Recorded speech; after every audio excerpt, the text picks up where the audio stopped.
Spectacular day for racing here in Rockingham, North Carolina. After a long, cold winter, the air is warmer.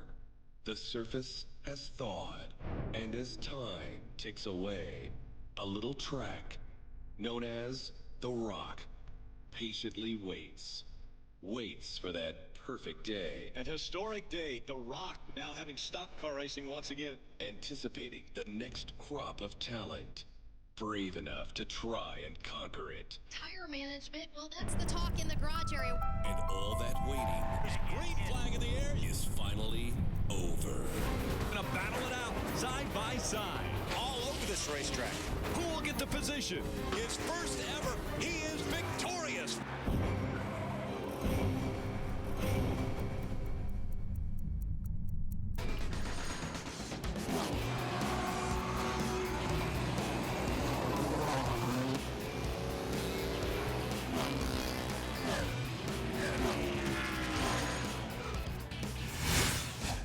It's the third race of the 2009 season for the ARCA Re Series. Welcome to the Carolina 200 from Rockingham, North Carolina, and the famous Rockingham Speedway.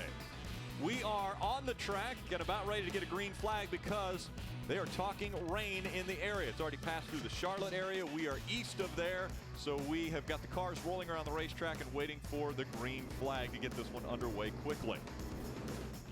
Qualifying yesterday took place, and it was Ken Schrader who was the dominant one, able to grab his 15th career pole. So he takes the Menards Pole Award presented by Ansel for the 15th time and will lead this field to the green flag today.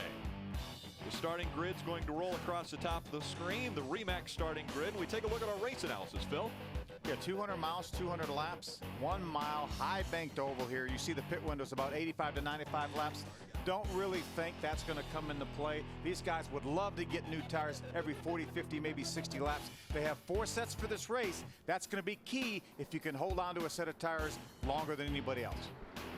In that pit window, 85 to 95 laps. That's a long time on one set of tires if you can make it that far.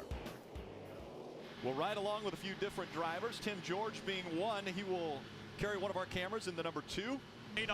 We're also going to ride along with Frank Kimmel in the Menards Ansel Ford. Frank's going to start in the 15th position. So again, we will ride along in the cockpit of 2 of the race vehicles. It gets to be a slippery racetrack out there. Let's go down to pit road and Jim Trado for Thoughts Before Green. Here at Rockingham, experience will be a key, guys, and one driver that has the most experience is on the pole, Ken Schrader. He finished second here last May in the ARCA return to the Rock. Another driver to keep an eye on because of the experience on his team is Ricky Carmichael. He's brought his entire Kevin Harvick truck team here to pit the truck. Andy Houston spotting. Ricky has a great crew behind him with Billy Warburton on the pit box, so their experience may come into a factor here with the Ringers looking for just straight out for the victory. For more on the story, let's go to Ray Dunlap. Little technical difficulty Steve with Ray. There you go. I got it, Rick. Sorry about that. Ready to go green at Rockingham. We'll get back to you, Ray. Green flag goes in the air. It's Ken Schrader and Alex Youngs 1 and 2 as they go into turn number 1. Slow start at the back of this one, though. Yeah, somebody had a lot of trouble getting going. He's over in turn number 2 now. Who is that? Is that Joey Coulter in the 16 car? It is Joey Coulter in that 16, not up to speed, slow in the middle of the racetrack. Still a battle for the lead as they work their way out of turns 3 and 4. Alex Younts on the outside, Schrader on the inside. Younts is going to lead the first lap. Great side-by-side battle. Kenny wanted to lead that lap, but Alex Younts wanted to lead it too from the outside. You know, yesterday in practice, Phil, Ken Schrader was one of the only cars that tried the outside line here. Most of them were staying on the bottom of the track, but I tell you right now, Alex Younts looks great on the outside. Yeah, you can really make the outside work here, and that's what's nice about this racetrack. You have options. If your car doesn't work on the bottom, move around, find someplace that it does. That time, Ken Schrader led the lap. Patrick Sheltra hanging back there in 3rd right now. So it's Ken Schrader, Alex Younts, and Patrick Sheltra 1, 2, 3 as we've got a few slower cars on the back stretch. Staying green, though, as the field works their way around some of these problems. Oh, we got a problem on the backstretch. Hard into the wall. That's the 18. It looks like of Billy Leslie. Billy Leslie was sliding down the backstretch and then made contact on the inside wall. Billy started in the 13th position. I saw him racing down the front straightaway right before this incident, and he had a good battle going. Not sure who else may have been involved. Well, contact possibly there. Well, our honorary flagman's a little bit busy. Take another look at this. That's Drew Herring, the 22 car. They make a little bit of contact, and it turns Billy into the outside wall. You had a couple slow cars down on the apron of the racetrack, but Drew Herring and the 22 and Billy in the 18 made contact, and it sent Billy into the outside wall. So our first caution comes out after 2.5 laps of competition. We'll be right back with more from The Rock.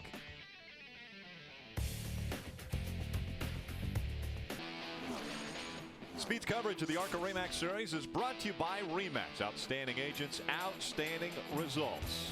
By Menards. Save big money at Menards. And by Ansel Protective Products. For over 100 years, the world leader in hand protection. Our honorary, well, I guess not so much honorary, who was our flagman to start this race, and then he wanted to get a little more work in, so he threw the yellow flag before he came up here. But we've got Kevin Harvick joining us in the booth now. So Kevin, you obviously threw the green flag. We didn't. I don't know if Joey Coulter saw it or not. He was the 16 that was slow pretty much all the way through 1 and 2.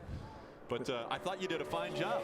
Yeah, I didn't drop the flag. So Carmichael and Schrader was the last guy to come through, and he says, make sure you don't drop the flag. I said, yeah, if I do, it'll probably go through your grill. So it's, man, that's a whole different perspective. Going a lot faster than you think you are in a car.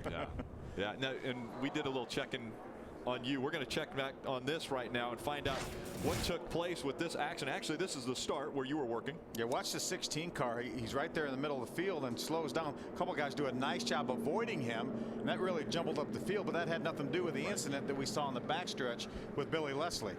This is the 22 of Drew Herring coming off the corner. He and Billy get very, very close together. They actually make contact, and it turns Billy into the outside wall. There were a couple cars down on the bottom of the racetrack in the apron, and maybe those guys were just looking at them, trying to avoid them. Right. I tell you, this place can be, as you know, Phil, it can be a little bit tricky coming off of 2 over there, the way the banking kind of stays in the straightaway there. So tough place to race. Well, Billy Leslie knows that for sure right now, as they've got his car on the tow truck. We'll be back for more green flag racing here at The Rock.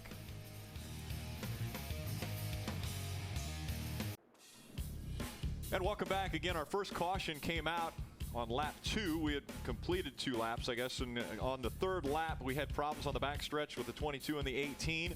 Billy Leslie's car careened off the outside wall and then off the inside wall. They have got him inside the racetrack now in the infield area, and we're about ready to go back to green flag racing here. Kevin, we talked about obviously you joining us, but you said a difficult racetrack. You finished 2nd here in a nationwide car, I know, but 13th was the best in the Cup car. Yeah, I made my first Cup start here and only got a couple chances to run here, but tough place, and this is one of the toughest parts right here on the restart to keep from spinning the tires. Single file restart. Again, it's Ken Schrader. He started on the pole. Alex Jantz right behind him. Green flag back in the air. Patrick Shelter jumps to the outside of Alex Jantz in a battle for 2nd. Shelter's going to take the position away as they go through 1 and 2. Ken Schrader looks like he's got a strong car today, but Patrick Shelter looks like he wants to challenge him for that lead. You know, Patrick's our most recent winner in the ARCA Re Series. He won Salem for his first career victory. So, well, once you get that first win, Kevin, it really does something for that momentum. Yeah, I tell you, the best thing it does is it just gives you that confidence to know that you can go out and you can win races. And up until that point, it's like, man, can I really do this? Do I really know how to have what it takes to win races? And then you finally go do it, and you go out and you can't ever replace that confidence with anything else. What an amazing story too. Shelter getting that win after an unbelievable accident at Daytona where he ended up in the hospital for a few days. Looks like he wants the lead right now, close to the inside of Kenny Schrader. Going to try to beat him down to turn number 1. Schrader realizes he's down there, gives him the room, and Patrick Shelter battles out of 2. Let's see if he can hold on. Whoa, he squeezed Kenny up off the corner. Didn't quite have him cleared. I tell you, what a great experience for these guys running up there with Schrader, though. I mean, he's got a ton of experience, and to be able to race with the guys around him, those guys just, you can't replace that. I remember the first time I got to race with Ken at California Speedway, and when you get to race against somebody with that much experience, it makes you feel like you halfway know what you're doing. You learn quickly, I'm sure. Well, it teaches you a lot faster than what you would normally learn at when you're in ARCA and some of the different divisions that these guys race in. So it makes the learning curve a lot steeper, a lot quicker when you can race side by side with them. Battle for 7th here.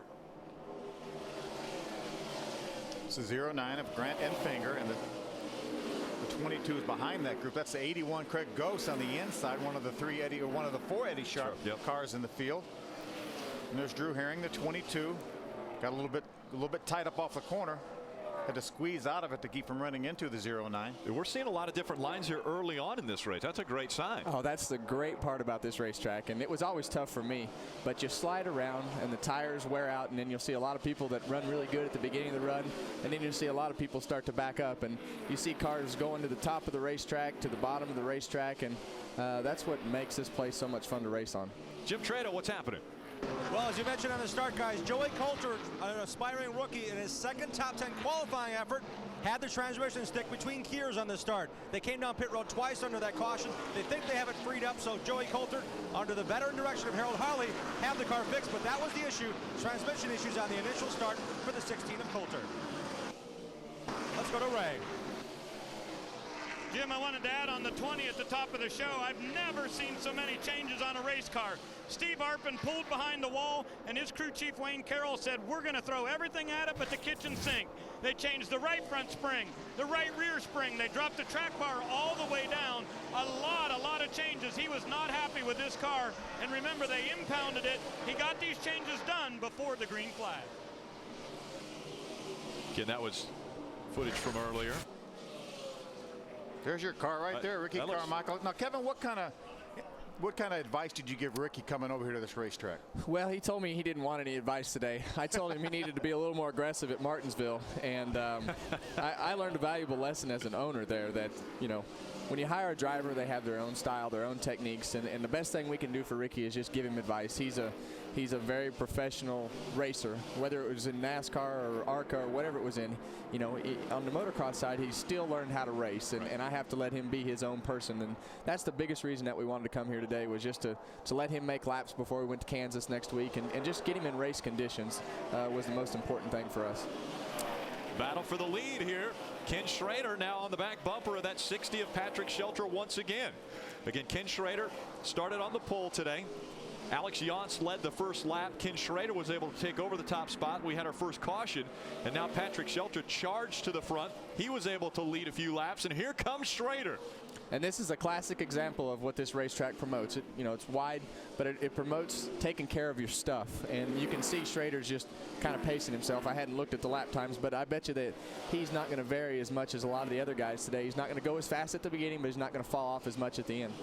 Amazingly enough, Ken Schrader, we talk about all the years of racing he has. He's never won at this racetrack in any form of racing. He's been second a few times, but he's about to get the lead back right here. Oh, trouble.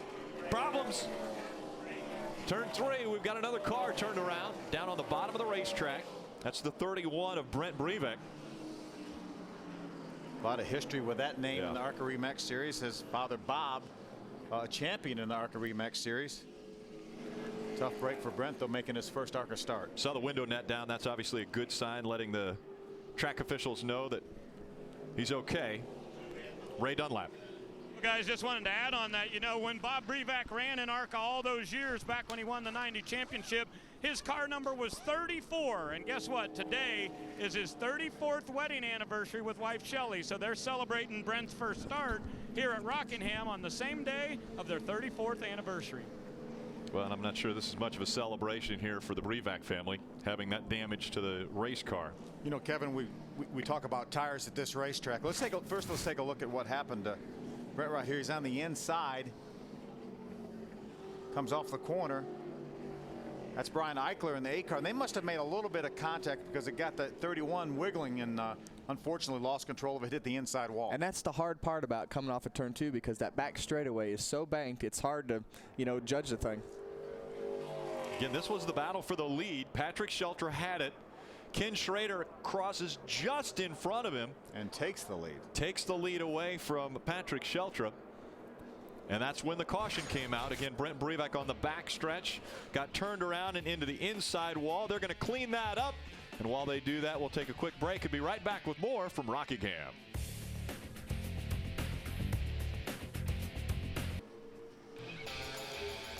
Catch the season finale of Drag Race High this Wednesday. The Bulldogs and the Wildcats meet at the Strip, and it's time to put up or shut up. You won't want to miss this showdown. It all begins with the Drag Race High Marathon starting at 5:30 p.m., ending with the season finale at 10 p.m. this Wednesday only on Speed. There's the Rockingham Dragway. That's behind us, actually, on the other side of Highway 1. You know, we've had a few pit stops here, and Kevin, this is, you know, we looked at the scoring monitor. We'd run about 22 laps when that caution came out. These guys have 3 sets of tires in the pits in addition to the set that's on the car. It's a little bit early, I think, unless they're banking on rain coming and this race being shortened. That's a little bit early to put tires on. I think so too. I mean, obviously you talk about the rain, and those guys are probably going to rip right through the field. I think it was the 8 and the 15. So, you know, we'll see how they come from the back of the pack, but it'll be interesting. You've always said that you roll through the garage here and you've more or less scuffed your tires. So fresh tires coming from the back. We'll see how well it works for the few that put them on.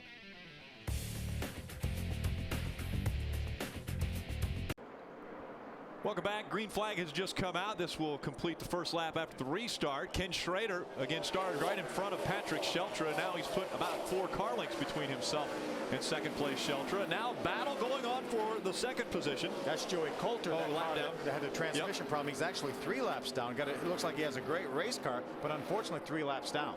And that's what tires will do for you right there. You see a guy that's 3 laps down racing with the leaders, and this is what tires will do for you. Patrick Sheltra dropping back a bit now as he set a pretty blistering pace early on. Sean Caisse moving up in the number 25. He got by the 33 Ricky Carmichael. That is a battle and was a battle for the 3rd position. Carmichael's trying to come back on him now, it looks like, a little bit as they continue to battle down the backstretch. Yeah, the interesting thing that I was watching is just trying to look at the lap times there for the 15 and the 8 there. They're in heavy traffic. Yeah. There's that 44 of Frank Kimmel, 9-time series champion.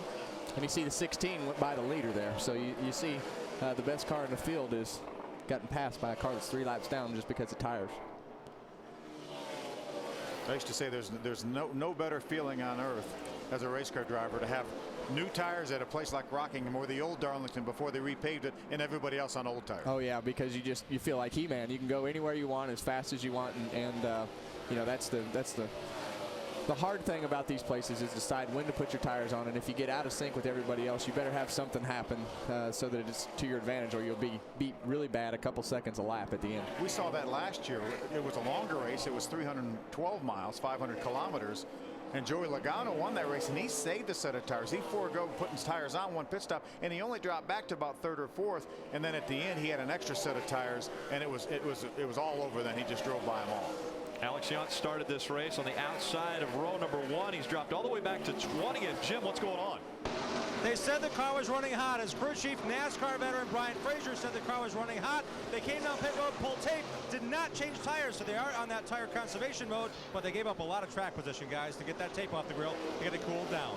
Yeah, Alex was one of the handful of cars that came down pit road.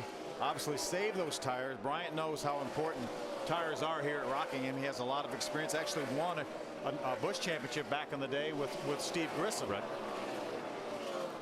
We see our leader continuing to move through the pack. Behind him, Patrick Sheltra. Still, that lead increased to about 10 car lengths now. And you know Kenny Schrader, with all his experience, he is not abusing that car whatsoever. Kenny knows what he needs to save on that car. He knows he's going to run 40, 50 laps, and he's going to get another set of tires. Busy weekend for Ken Schrader. He'll get done with this race and head back to Charlotte and be on wind tunnel with Dave Despain later this evening. So does that surprise you? No, not at all. and he ran his dirt car Friday night. Yeah. He was telling us yesterday. He actually is slowing down a little bit. He said he's only going to run 82 races this year. So coming off of the normal 100 races that he runs in a year, right? Hey guys, taking a look at that number 60 of Patrick Sheltra, realize this is the exact same car that they used to run here at Rockingham a year ago, but it was a different make. This year, it comes to the track as a Dodge, has an all-new body on it, and the guys said they really think it's a lot better race car, and they think the confidence that that win at Salem got Patrick is going to change their entire season in 2009.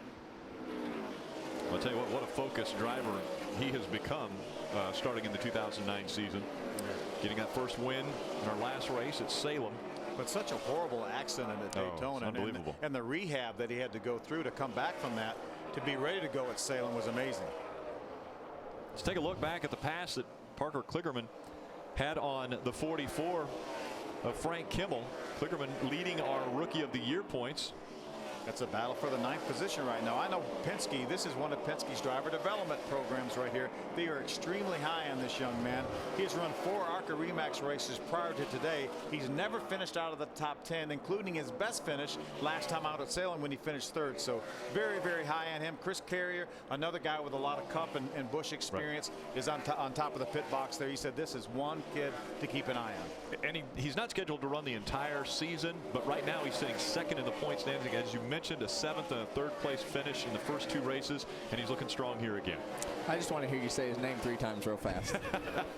Hey, we're not above changing a guy's name into just a letter. We've done that before. I could call him Parker K here pretty soon.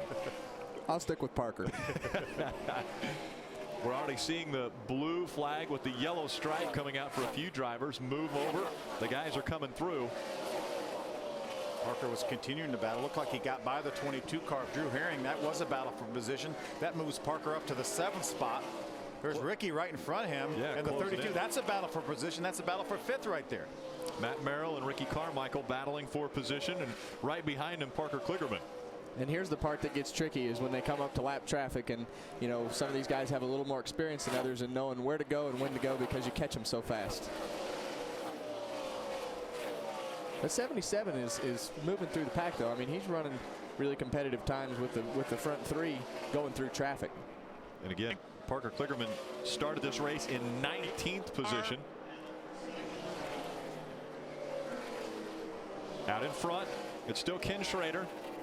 Right now, Kenny's running laps about a 1.5 seconds slower than his fastest lap of the race. That shows how much give up these tires have. And again, we haven't seen the 52 on pit road yet. We've had 2 cautions, but now we're under a long green flag run here at Rockingham.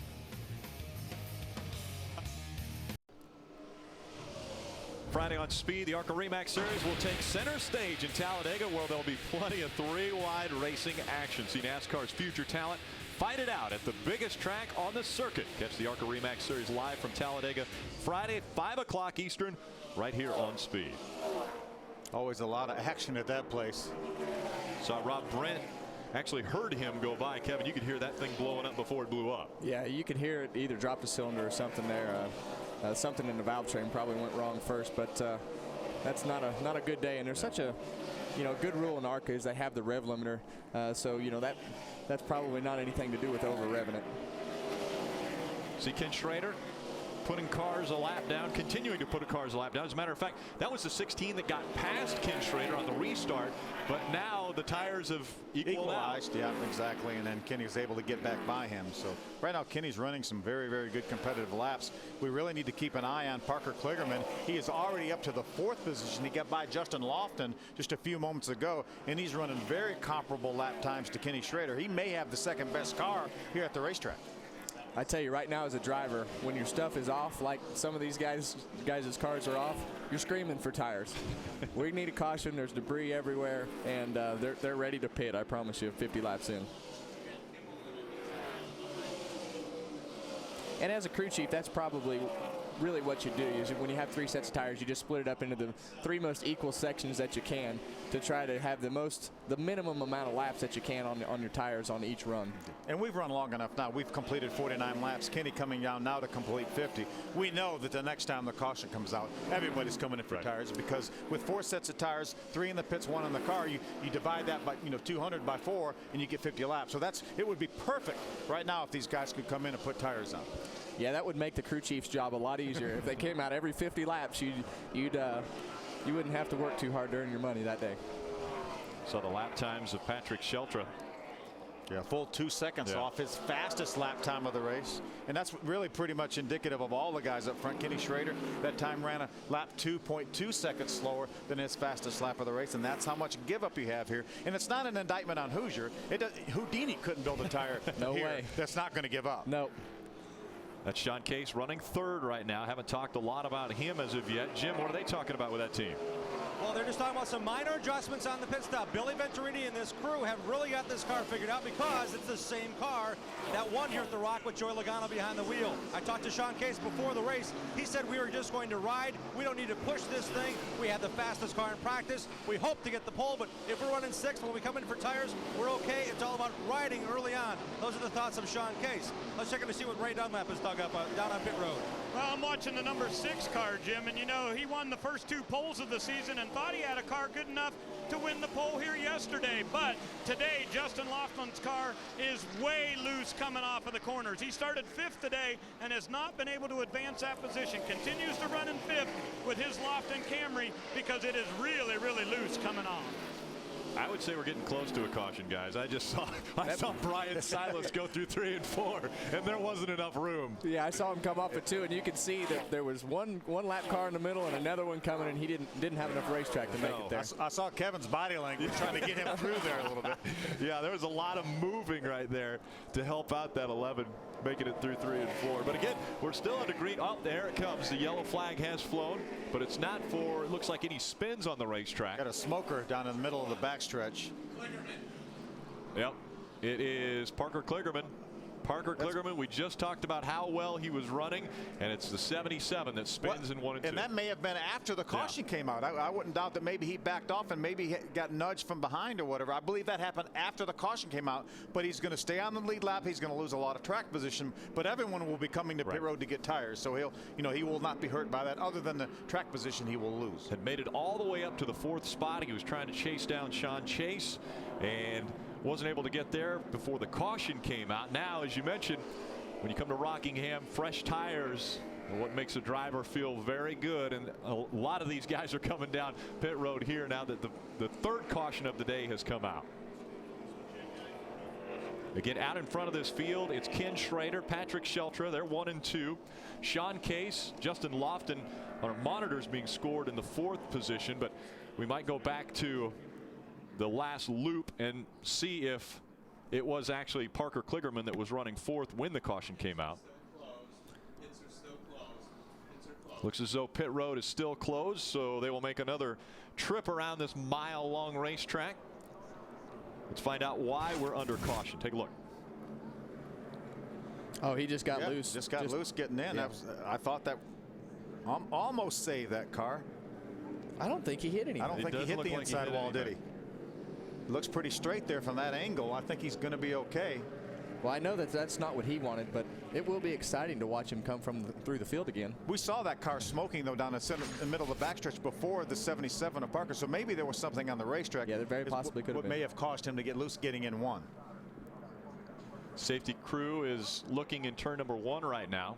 A vehicle over there taking a look. It looks like either for fluid on the racetrack or if there's debris, they'll be attending to that.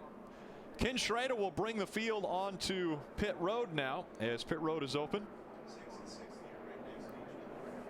Keep our eye on who comes off of pit road first. Again, Ken Schrader and Patrick Sheltra 1 and 2. Sean Caisse runs 3rd. And let's go down to pit road and Ray Dunlap. Going to be an interesting couple of adjustments down here. As I told you, Justin Lofton's car was very, very loose off, so they're going to make an air pressure adjustment in the right rear. Also, possibly a track bar adjustment. They're on their way down here. Also, we're going to keep our eye on Patrick Sheltra. He said he needs more front grip to the car. They're going to also work on brake bias. Both of the cars into the pits right now. Adjustments going on. Let's go to the other end of pit road with our leader. Ken Schrader is in. He hits the Stein board held by his crew chief, Donnie Richardson, who just told me we're taking 4 tires, no changes. Kenny earlier complained about a little bit loose, tight off, but they've made the changes now. He said the indication of what we need to do next, the indication is the tires that we're taking off, and we'll take a close look at those. Back to Ray. There's going to be a penalty down here, Jim, on my end on the number 60.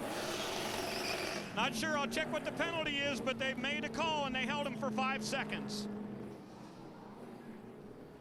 So holding the 2nd place car.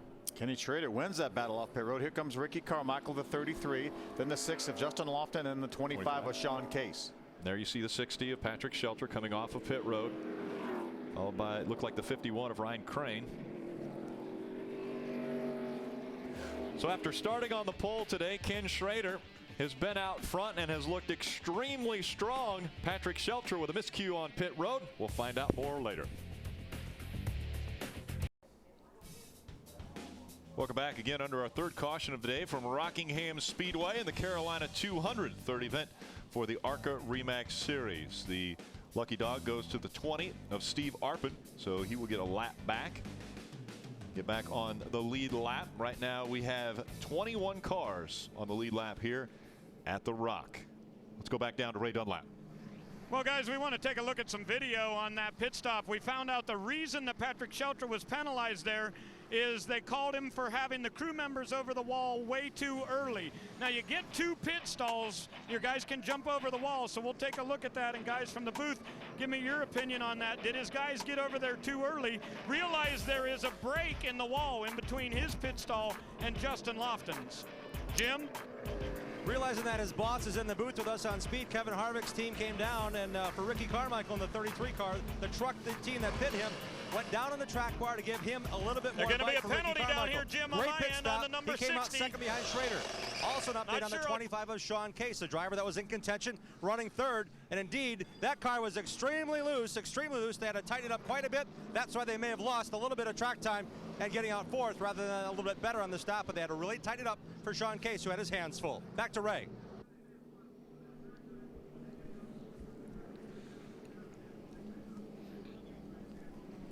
Well, obviously Ray pointed out the fact that Patrick Shelter was going to be penalized. It did look like the guys were waiting a long time for that car to get into the pit stall, so more than likely they did get over the wall a little bit. Yeah, it looked like the front guys, the front changer, Carrier, and Jackman were over the wall pretty quick there, so hard to tell for sure, but it looked like they were standing there for a little bit. Again, Rockingham, tires the biggest issue. We saw it where Patrick Shelter looked like he had a good car. Ken Schrader came right back methodically and just got right back by him. Well, I think it's, this place is all about rhythm. I was never very good here, but you can tell that Schrader's just pacing himself and doing what he needs to do as far as making his car be consistent and lap after lap running the same time. So when you come here, it's all about tires, but when you get halfway through a run, it really exaggerates the problems that you have. And Kenny has so much experience here, and obviously that's showing up right now. But last year we came here, and 17-year-old Joey Logano in his first ever start just dominated the race, and Kenny Schrader finished second. So it doesn't, you don't have to have years of experience like Kenny, but if you have a good package like Kenny has and his experience, he's going to be tough to beat. Can Shelter's mishap, can that cost him the race? Well, I don't think it's going to do him any good. I think obviously, when you come to these races, you can make so many mistakes everywhere besides on the racetrack. I mean, it's all about doing the little things right, and that's what we preach at our place, is do the little things right, because those are the things that'll cost you winning races. And obviously we don't see Ken Schrader make many mistakes, and now that he's out front, it could be very difficult for anybody in the field to catch up to that number 52 of Ken Schrader. Still looking for his first ever win here at the Rock in whatever vehicle he drives. We'll be right back with more.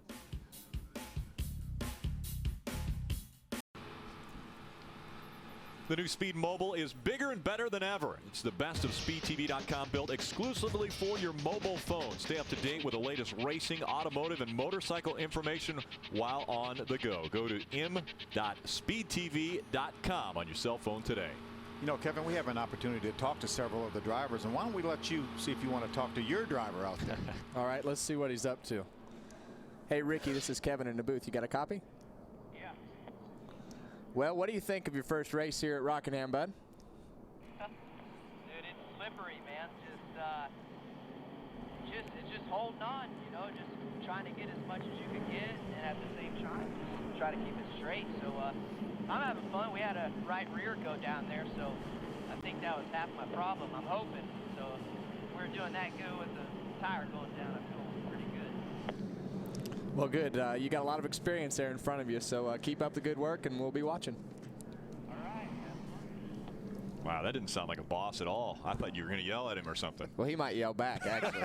They don't call him the Angry Elf for no reason. So he's not doing anything wrong to get yelled at for right now. That's right. He's doing good. And those guys, we put those guys together with Ricky and Billy and those guys on the team are a lot of new guys, some of the old guys from last year, and we just wanted to come here and get him some more seat time and hopefully get him some good experience. I'll spit it out here in a minute. Get him some good experience for Kansas next week. And the guys did a good job on pit road too. They got him out second. Yes. You know, amazingly enough, I was standing next to Ricky yesterday, and one of the track officials came up and he said, "Hey man, I love the fact that you're here and everything." He goes, "I don't care about this four-wheel stuff. Boy, you on two wheels, you were awesome." Take a look at some of his statistics in his AMA career. He is bringing another fan to this sport. I mean, they are following, the two-wheel fans are following over here into his stock car career. Yeah, and that's the cool part about it is he's got Monster who's followed him from his motocross stuff to the stock car stuff, and he's just, you know, he's got a great following, and all of a sudden these motocross people want to see what stock car racing is all about. They want to see him succeed. Obviously, he's had a lot of success in the two-wheel world, and now the transition to the four-wheel world. We'll go back to green flag right after these messages.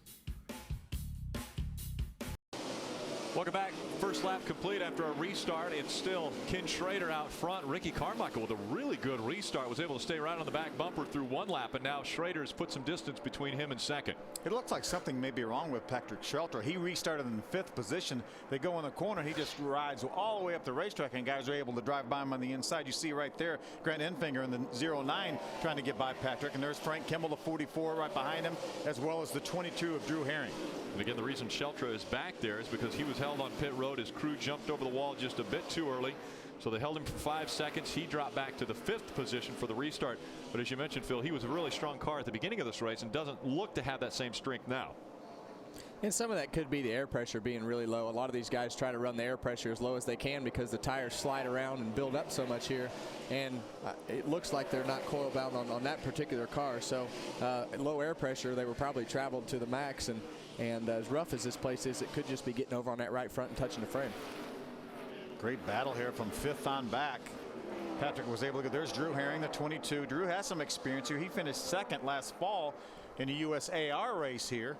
He's racing with a 44 Frank Kimmel. There's Matt Merrill, the 32. Looks like Brian Silas maybe pulling up to the inside of the 32. Brad's in that. Brian's in that 11 car, that black car, owned by Andy Hillenberg. Andy Hillenberg, who owns this racetrack. Was the promoter for this race, track owner. Done some amazing things here at this facility, bringing stock car racing back to such a historic racetrack. There's Parker Kligerman, remember, trying to overcome that spin, and it looks like as much stay drives they put down on the racetrack, there was definitely something on the racetrack caused him to spin, and that's probably why the caution was coming out to start with. Yeah, it was definitely right in his line. He was running a little bit lower line and kind of going up just like he is now, and it was definitely right in his line, so I think that definitely contributed to his spin. Jim Trado. Well, guys, Parker Kligerman was having a really solid run. He spun in the oil from the dropped engine under that caution. So when he did that, his car spun to the inside. He popped 2 tires. It took him forever to get around the racetrack.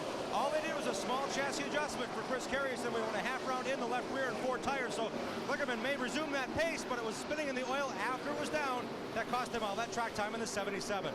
Ray?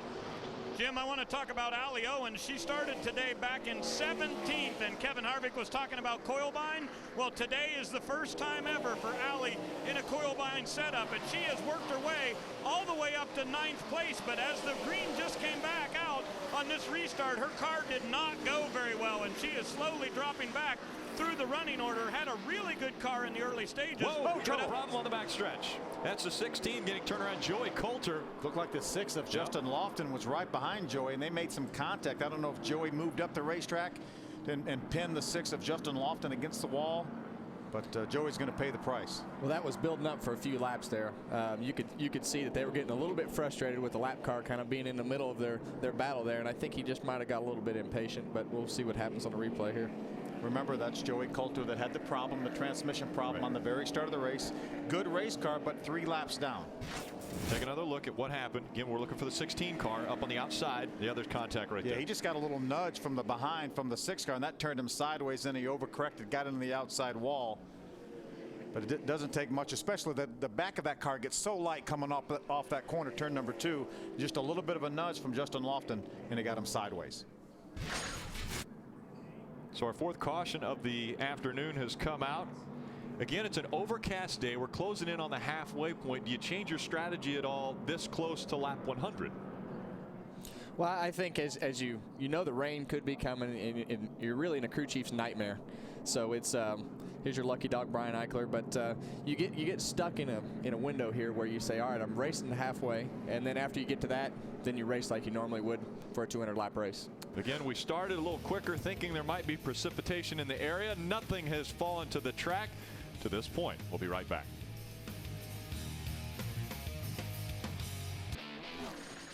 Speed's coverage of the ARCA RE/MAX Series is brought to you by RE/MAX. Outstanding agents, outstanding results. And by Aaron's. Nobody beats Aaron's.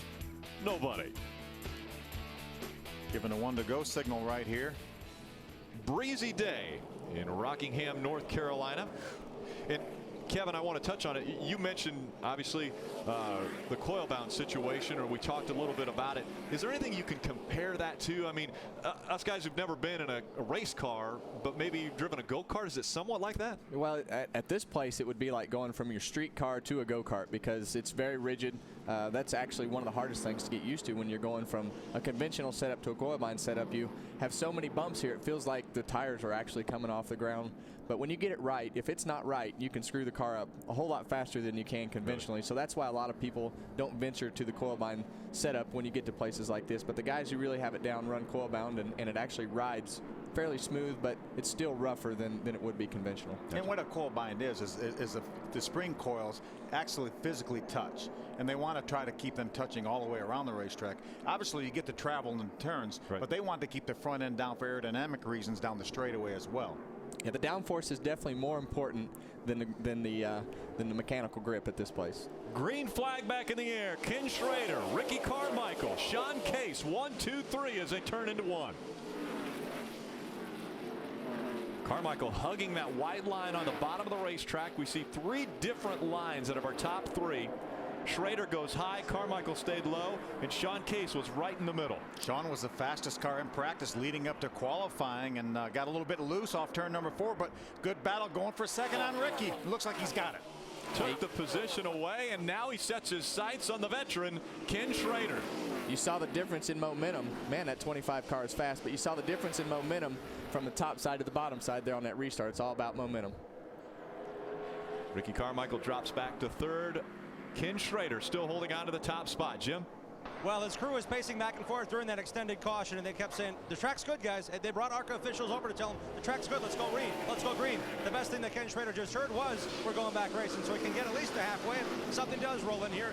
Very, very light drizzle right now in turn 1 on pit road. Yeah, Jim, we're getting reports. We actually see from some of our cameras of some moisture on the lens. So right now we're 18 laps away from halfway. We have to go at least halfway. We got a great battle right there for the 3rd spot. 3-way battle. Patrick Shelter looks like he's going to take over 3rd from Ricky, and Justin Lofton right behind in 5th. Patrick Shelter on the move, trying to get back up there toward the front. He has led laps here today. Ken Schrader's been out front. Alex Yance, the other driver, to lead a lap at this racetrack today.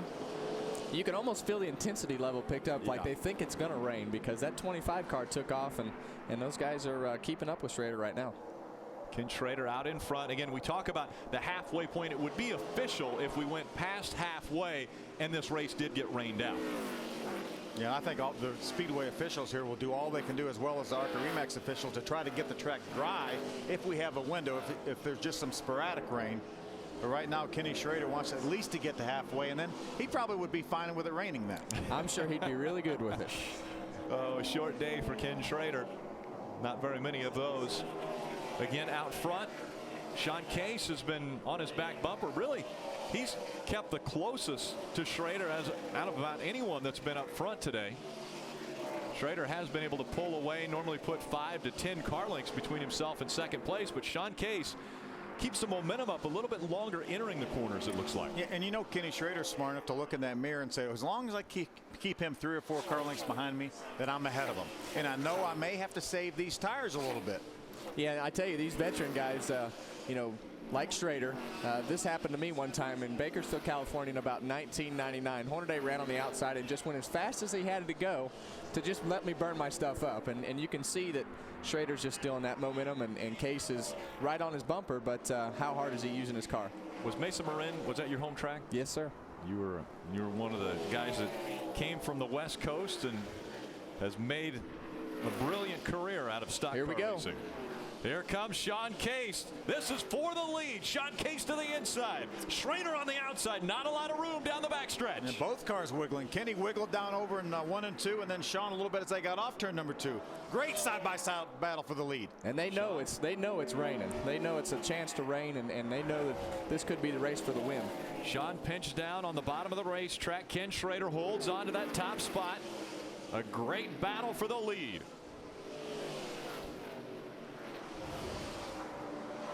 Looked like that white car got a little bit bigger in Schrader's mirror that time than he really wanted. Well, I think when he looked to his left and he was there, that may have got him going a little bit.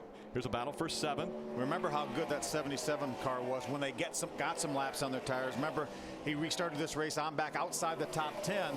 Now he's made his way into the top 10, trying to get the 7th spot from the 09 of Grant Enfinger. Parker Kligerman in the 77 on the bottom of the racetrack. Grant Enfinger on the outside in that 09. It's the 22 right in front of him. That's Drew Herring. Interesting story about Drew Herring. His sister is my kid's school teacher. Oh, really? Yeah, yeah. I tell you, the most interesting thing about what you guys were just talking about is the difficulty of those two names. Enfinger and Kligerman? Yeah. Yeah. That's Kligerman. Once I said Enfinger, I knew I was going to have a problem with Kligerman. Yeah, we could have an all-names team here in the ARCA Remax Series. But I tell you, the 77 car is doing a great job methodically working his way back up there after the spin, and I just like the way his car comes up off of the corner. Comes up off nice and straight. And I think the longer we run, and that car continues to drive like that, he's going to be passing some more cars. And he can make up a lot of ground really fast, because when those guys start to slip and slide up off the corner, it looks like he can just keep his car wide open and lower. And when you can keep it lower like that and straight, you're just going to make up a lot of time really fast. Here's Enfinger and Parker Kligerman getting by Drew Herring in the 22 car, or Kligerman trying to get by him. And we see just behind that 77 is the 11 of Brian Silas. He's making a move up toward the front. Yeah, Brian has a great run going right now. Brian came off a good, strong top 10 finish at Salem. Last time out, finished 8th. Looking to improve on that a little bit. Yep, put some distance between himself and second place Sean Caisse. So Ken Schrader again looking for that first elusive win from the Rock.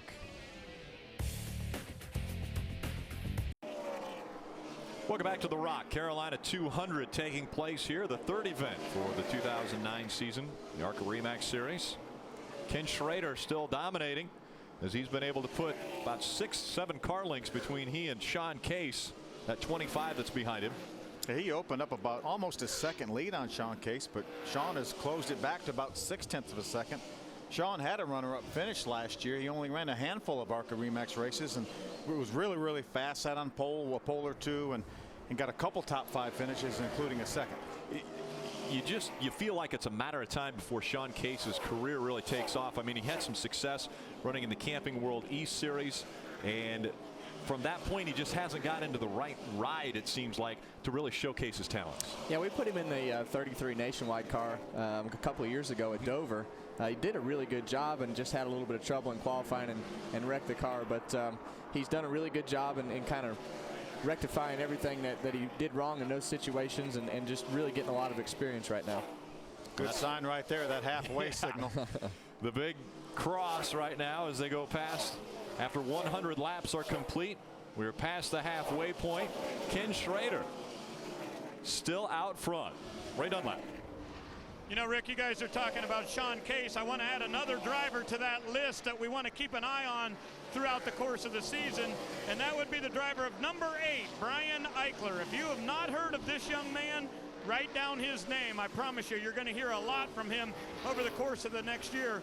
They set this race car up today for a really slick, hot track, and that has not paid off for them today. So they did get the lucky dog, and they're running back around 19th. So not a factor in today's race, but from everything I hear in the garage, and lots of people, including Kyle Busch, telling me that this kid is one of the best drivers out there today, and it will not be long till you hear about him. Next week, he'll make his debut driving for Kyle Busch in the Camping World Truck Series when we go to Kansas. You know, Ray, it's interesting because Brian Eichler built a brand new car. Joe Shear Jr. is his crew chief, and they came here, and that car did not really meet ARCA Remax officials' a view of what the body should look like. So they made him carry 150 extra pounds of ballast. So right now, these cars weigh 3,400 pounds. full of fuel without the driver. That car weighs 3,550 pounds without the driver, so that's a bit of a handicap that right now that Brian Eichler's having to deal with, but he still gets a good experience because he's still a young driver. Yeah, and experience is really important, but 150 pounds here, anything here that abuses the tires any more than what you would on a normal basis is not good. You don't want to wear the tires out any faster because they wear out pretty fast on their own.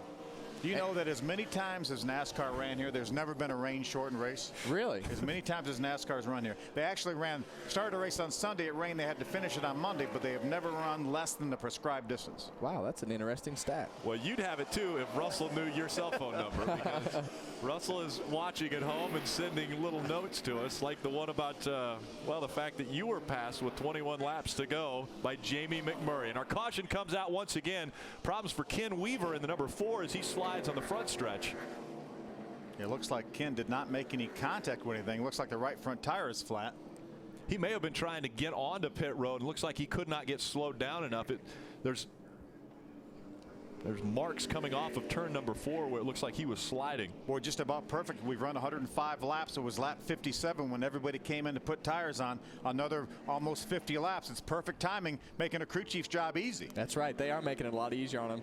And Rick, I just want to let you know, if you would have really been on your game today, you would have said that he was weaving trying to get back on the racetrack. Hey, I'm leaving the door open for you. Thank you.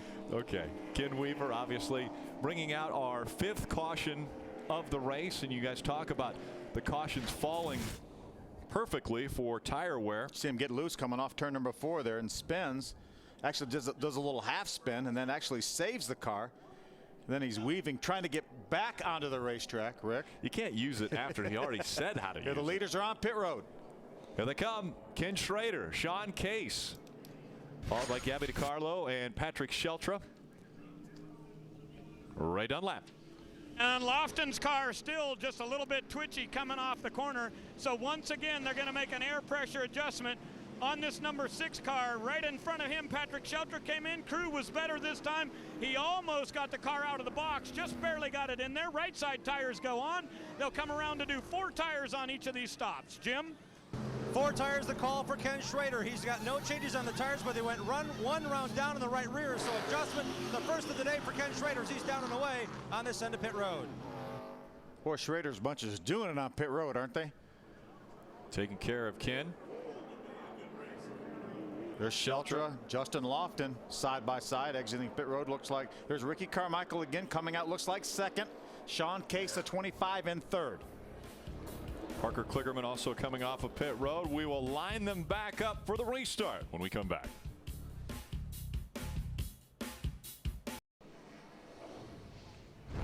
Next Friday, the ARCA Re Series takes center stage once again when they go to the 2.66-mile Talladega Super Speedway. You won't want to miss a second of the action. 3 wide, sometimes 4 wide racing at Talladega. And that's 5 o'clock next Friday right here on Speed. Riding along with the 2 of Tim George Jr. See him heating the tires up and probably scraping off the good rubber off of those new tires. Right now, Kyle Martell is still on the racetrack, did not pit, so he's actually our leader. Our 2nd place car is Kenny Schrader. Let's see if we can talk to Kenny. Hey, Kenny, Phil Parsons up in the booth. Can you hear me? Yes, sir. I got you, bud. Looks like you're having a pretty nice Sunday afternoon drive out there, huh? Yeah, things are going pretty good so far. We get the restarts. We got a couple of cars that are really quick, but I like to stay green. That would be okay, I think. Looked like the Sean Caisse was able to battle you pretty hard there. You opened up about a 2nd lead and he closed it back to half a 2nd. See somebody you're worried about? I'm worried about a half a dozen of them, Phil. You know how this deal goes, especially here at Rockingham when the yellows fall. But, you know, Sean Caisse is an excellent young little driver. That's a good team there, Venturi Motorsports. So, you know he's going to be right there at the end of this day. There's a nice grandstand there coming off turn number 4, and it's the Ken Schrader grandstand. Congratulations on that honor. I must just be a little older than you, Phil, because that's what that means, I think. But I was honored for Andy to do that for us. All right, buddy, you got 1 to go. Get ready for this restart. Have a good one. Thank you, sir. There we see the Ken Schrader grandstand. Again, that's coming right out of turn 4. The fans able to enjoy a great view of racing through 3 and 4. A lot of action down there. Jim Trado. Just real quick, Sean Caisse came out of the pits third. He lost second on pit road because the left rear lug nut came off the car when they're trying to make the adjustments. They went 1.5 down on the Panhard bar and down a tick on pressure, but again, a loose lug nut cost Sean Caisse 1 spot on pit road. Let's check it with Ray. Jim, after we saw everybody coming down pit road, I looked out on the racetrack and the 44 of Kimmel was still out there. They had thought for a while that there was some serious rain coming, and his crew chief and brother Bill Kimmel said, let's take a chance here. They went through the cycle, they looked up in the air, they said, no rain, we better pit. So they did it, ready for the restart. Green flag back in the air. Ken Schrader, Ricky Carmichael, and Sean Caisse, 1, 2, 3 once again on this restart, and it doesn't take long for Sean Caisse to realize I'm going to get by the 33. Set my sights again on Ken Schrader. He does not want to lose contact with Kenny Schrader. Does not want to let Kenny get anywhere near a big lead on him. But Ricky all the way up against the wall. Doesn't look like he made any contact. Yeah, I tell you that the 33 cars just kind of seemed to not get going on the first couple laps of the restart, but that 25 car will go. And I tell you, the guy to watch is a 77. If they go more than any further than 14, 15 laps, he's probably going to be right in the middle of it. Justin Lofton over the back of the 33. Ricky Carmichael is able to save it. A real close call right there for Ricky. Yeah, nice job by Ricky right there. That's a very, very difficult point in the racetrack, as we see Sean Caisse attacking Kenny Schrader in that 52 car. Remember, Kenny said, I'm worried about half a dozen of these guys, and that's one of them right there. A lot of talent. Again, the 25, the Venturini Motorsports number 25 went to victory lane here a year ago. Joey Logano behind the wheel. Now Sean Caisse is taking his turn trying to get by that 52 of Ken Schrader. And I promise you, that's on the driver of the 25's mind right now, knowing that car went to victory lane last year. He talked about it yesterday with me. He said there's a lot of pressure here. That car was on the pole. It led so many laps here and was dominant. And now he's behind the wheel. Sean Caisse trying to put it back in victory lane this year. Boy, Sean got a nice run through the center of the corner, but he had to pay for it off the corner. Kenny really waited to get on the throttle, but when he got on it, he was able to use more throttle, use that momentum to drive back by Sean.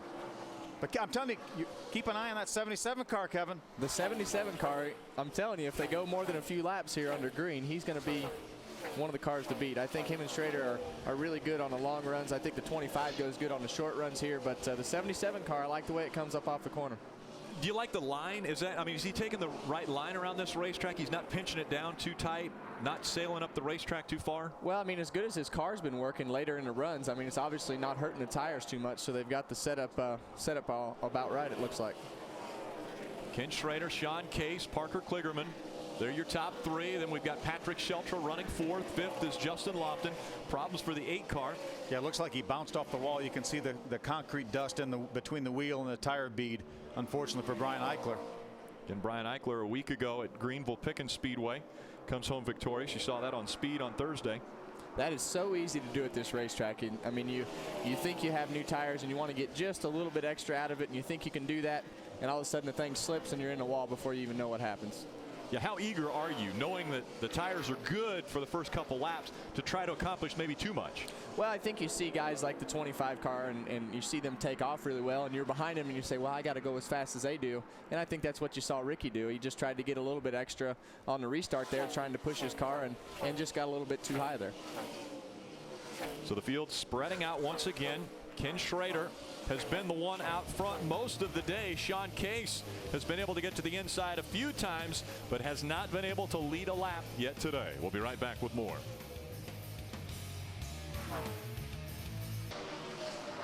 We're back at Rockingham Speedway, and this could have big implications in the championship chase. Justin Lofton in the 6th just made contact with the wall, came to pit road to put right side tires on the car. He'll go back to the track, but definitely 1 lap down, very close to being 2 down.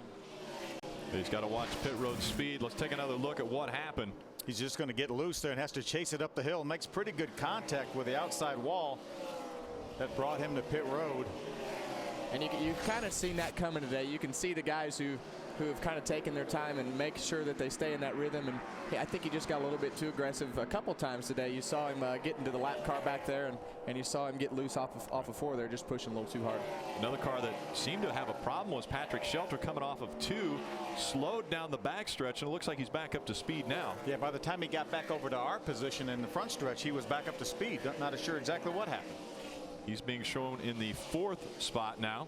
Ricky Carmichael behind him. In front of him, though, it's Ken Schrader, Sean Caisse, and Parker Kligerman. Those are your top three. That's the difference between 1 and 2 now. Ken Schrader in the 52, Sean Caisse in the 25. We've seen after restarts that 25 able to get right to the inside of the 52, but has not been able to pass Ken Schrader today. Ray Dunlap. You guys were wondering about Patrick Shelter as he came off of turn number 2. The engine just completely shut off on his race car, so he switched ignition boxes, fired it right back up, and off it went again. So some sort of ignition problem. And guys, I think it's interesting because these are two drivers that we certainly have to talk a lot about all season when it comes to a championship chase. Lofton came in as the points leader, Shelter was third. So I think that's very interesting. Even though we're only at race 3 of the season, these guys have their eye on a championship. You know how amazing too, we never hear of Mallory ignition problems. I mean, they just never have an ignition problem here, but Patrick Shelter having to go to the backup. You see his stats right there: 48 career starts, 15 top 10 finishes, 7 top 5s, and a huge win last time out at Salem. There's the bag that we saw earlier. Now is on the hood. It's actually hooked to one of the hood pins of Ken Schrader's car. That's not going to do anything but just annoy Kenny Schrader with that thing flapping in front of him. As long as it doesn't get in the cowl right there. Yeah. It'll be mostly annoying, but as long as it doesn't get in the cowl, that'll be the only problem that he could face there. Cowl right at the base of the windshield. I'm impressed, Rick. Ray Dunlap. Well, the 6 is back on pit road working on that right side. Justin Lofton said he had a real bad vibration, so they're going to look up there underneath at the right side and make sure there's no suspension damage. They'll put that tire back on, try to get the fender pulled off. You see some bear bond going on the right rear there, but again, these guys losing very valuable time here on pit road while the race continues under green. And it looks like he's going to serve a penalty as well. The ARCA Remax official was standing there pointing to his watch. Yeah, he's had enough of a penalty here in this race. But that's the great thing about the ARCA series is you can take these young drivers here. They can learn to make mistakes. They can get on the right racetracks. ARCA does a great job with the RPM rule, the tire rule, limiting the weekends to shorter days so that it doesn't cost as much money as you would have to spend to teach these guys on a truck level or a nationwide level. And that's the great part about ARCA is you can make these mistakes and really learn from them. A great learning series, a stepping stone for quite a few drivers to make their way up into the top 3 series of NASCAR and stock car racing. There's a guy right there, the running second, Sean Caisse, would love to get something in one of the series. We mentioned earlier he ran a handful of races last year for Shige Hattori, which was in conjunction with Germain Racing. They were very, very high on Sean, but unfortunately we're not able to put anything together sponsorship-wise to run Sean, so he hooked up with the Venturinis here running this car, doing a great job running second right now, trying to get his first career ARCA Remax victory. Kind of a where's Waldo right now. We're following where the bag has gone. It came onto the racetrack we thought about in turn 1, then it hooked to the hood pin of Ken Schrader. Now it's come off and it's back in turn 1, but up in the catch fence. A lot of traffic now for our leader, Ken Schrader. That's Tom Hessert, the 1 car right in front of Kenny Schrader. He's the last car on the lead lap right now. He's running 16th. You would love to see a caution flag before Kenny gets to him to try to stay on that lead lap. You can see the 8 car too, who hit the wall earlier. The side skirts hanging off of that car. You know, we just keep an eye on that. But this is the point in the race where you want the caution to come out at 50 more laps to go, and you're about 16 laps away from that. So you're waiting for the caution flag to come out a little bit early, and then you'll really see who's got a good car if we come, because everybody will have to pit. So we'll see when the caution flies here. Yep, you're talking about that skirt. Side skirt on the 8, just on the right side. As Ray mentioned earlier, we'll see Brian next week at Kansas running the 51 truck for Billy Ballou, the one that Kyle Busch normally drives. And he'll do a great job. I think obviously Billy's got a great team, and Kyle does really good in those trucks every week, and he did a great job at the shootout, and I think they had a wreck there at the end, but this is great for those guys, and like I say, he'll be great for this series and the truck series as well. Yeah, I think they're going to run about 8 ARCA Remax races this year with that team, and this is the first outing for them. Well, we talked about that bag that was on the hood pin of Ken Schrader. Now here's where we first really saw it. It was blowing right by the 15, and that then put it in turn number 1. Well, after a while, it got onto the hood pin of the 52 of Ken Schrader and rode quite a few laps there. Those are the tailpipes coming off of that 8 car, guys. They need to make sure they look at that, because the tailpipes are about to fall off of the 8. That's where you see the bag now on the catch fence. But we're talking about that 8 of Brian Eicher. Again, Ken Schrader's making his way, but if we get a shot of the, call it the passenger side, or the right side of this race car, looks like his tailpipes, as you mentioned, Kevin, are about to come off that car. That would that'd be a dangerous deal there. If it doesn't blow his right rear tire out, there's no telling what that shrapnel could do to somebody else and where it ends up. Exactly. So the ARCA Remax officials, I'm sure, are looking at that right now. Looks like he may be pulling into the inside. They may have already radioed his crew to tell him to bring that car to pit road. Saw Parker Kligerman going by on the outside. Now Brian's going to stay on the racetrack right there. There's a good view of it. Remember, all the damage resulted from him making contact with the outside wall. He's actually 3 laps down. Brian is being scored. Only 13 cars on the lead lap. Ken Schrader continuing a blistering pace here at the Rock. Sean Caisse runs second. We'll be back for more green flag laps.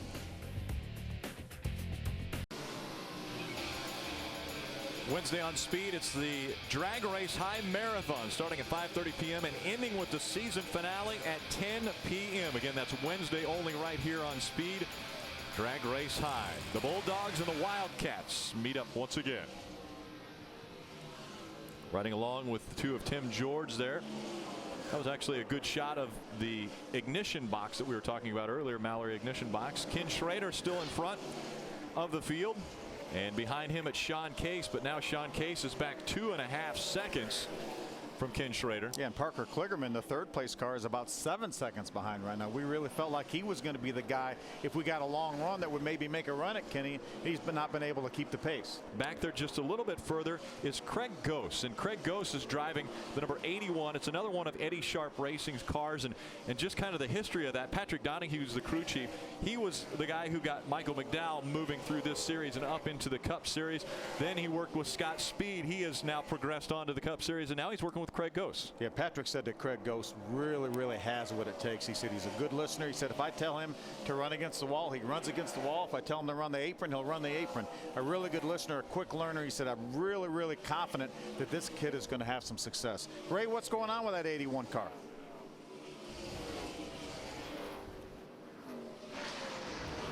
Phil, one of the things I think is really interesting, obviously you'd love to have Patrick Donahue as your crew chief in this series, but when you look at Craig's experience, he comes out of Legends car racing, and a lot of the young drivers these days either started in go-karts or Legend cars, but listen to these numbers. 129 wins for Craig Goss in Legends cars at 24 different tracks. That shows you he's got a lot of versatility, and I think it'll be fun to watch these two work together, Donahue and Goss. Jim Trado? Just ahead of Goss is Matt Merrill, youngster out of Texas, racing with Wintron Racing, the Daytona winner with James Busher. Merrill ran this car within the top 10 at Salem. He's now back at the wheel, running 5th now. They made 2 changes, just a slight adjustment to tighten that car up. Merrill doing a great job for his first time in an ARCA car at the Rock. Last year he qualified 2nd and was running 4th with 30 to go in a 200-lap USAR race. So his experience and the team's experience is paying off for that team. It's a good battle. The 2 guys we just talked about right there. Matt Merrill, the 32, running 5th. The 81 of Craig Goss running 6th. Craig running right down on the bottom of the racetrack, able to pull up beside Matt, going down the front straightaway. And his lap times have been really good. He's been one of the only cars that could run high 26s he did in that lap, but for the most part, his car's been coming forward.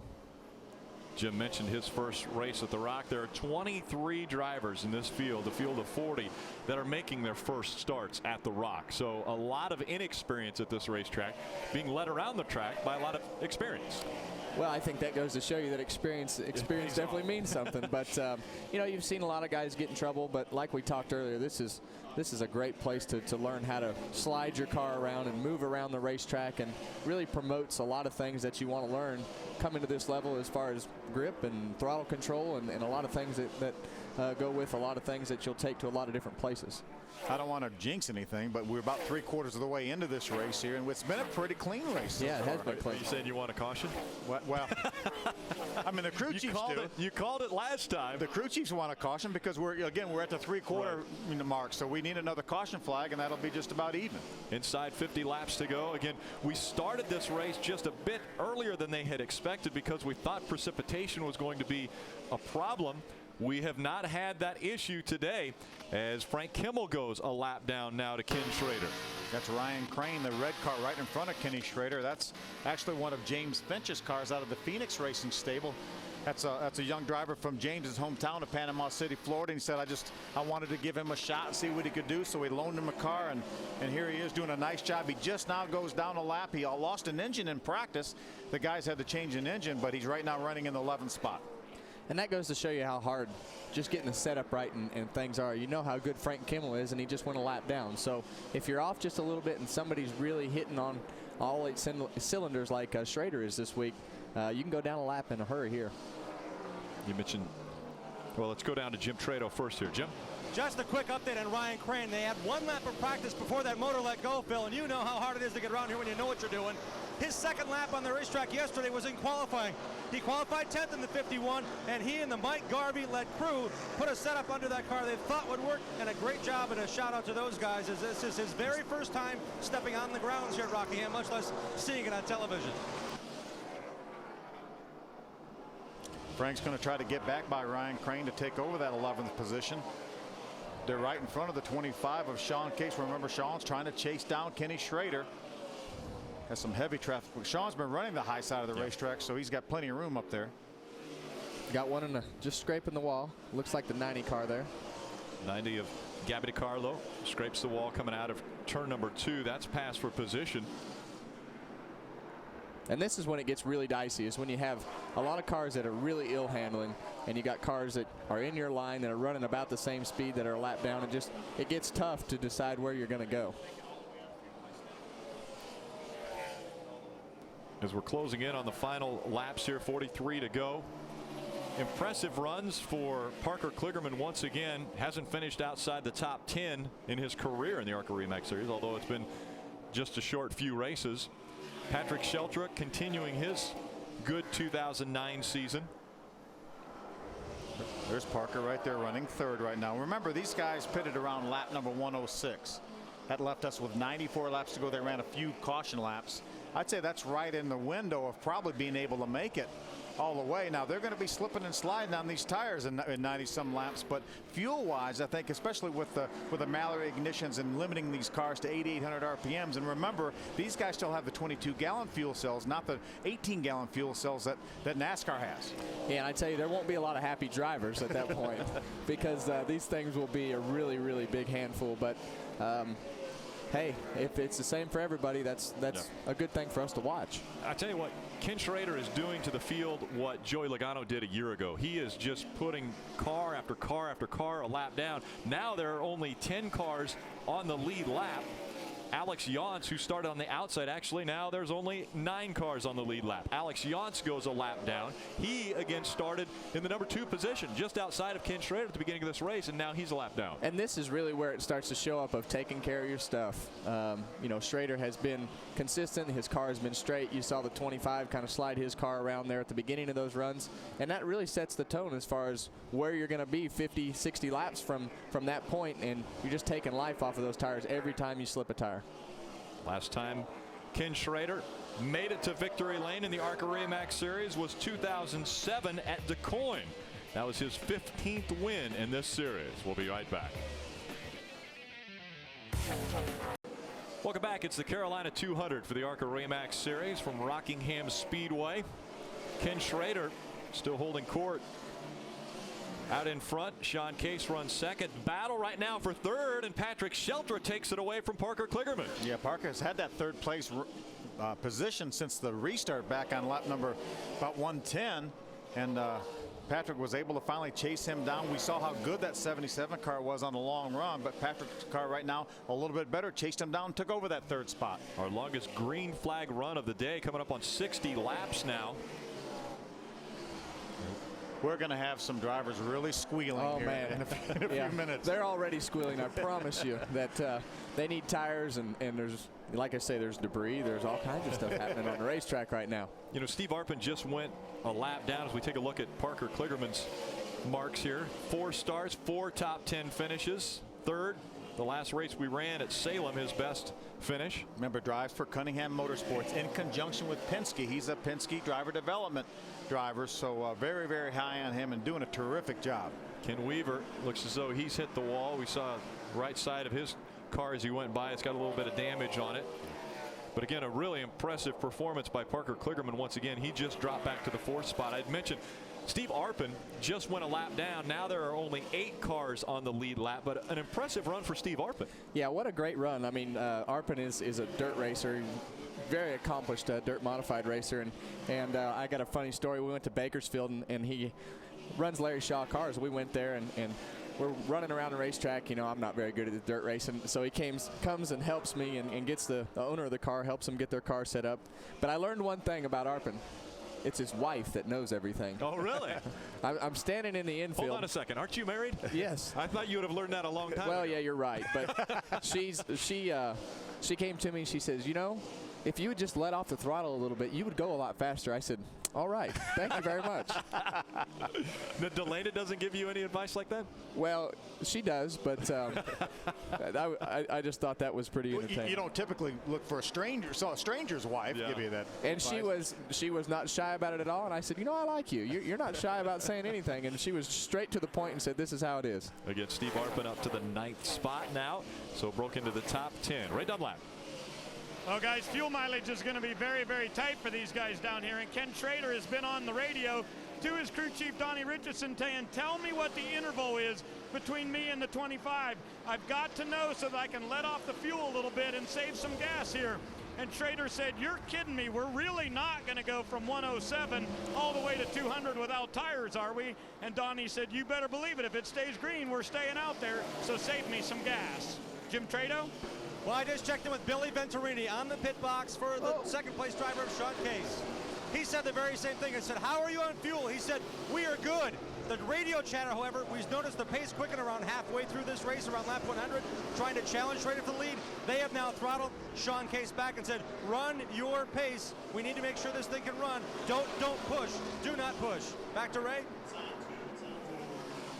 Richardson's on the top of the box here. He just climbed back up, and they continue to look over at the fuel mileage chart. He just told Schrader we're going to be within 3 laps of making it. I don't know if that means to the positive or to the negative, but it's going to be tight. You better hope it's to the positive.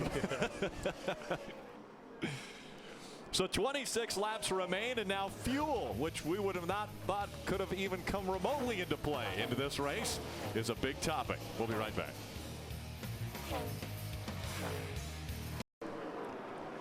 Welcome back. Fuel mileage now becoming the story. Ken Schrader out in front of Sean Caisse by over 5.5 seconds.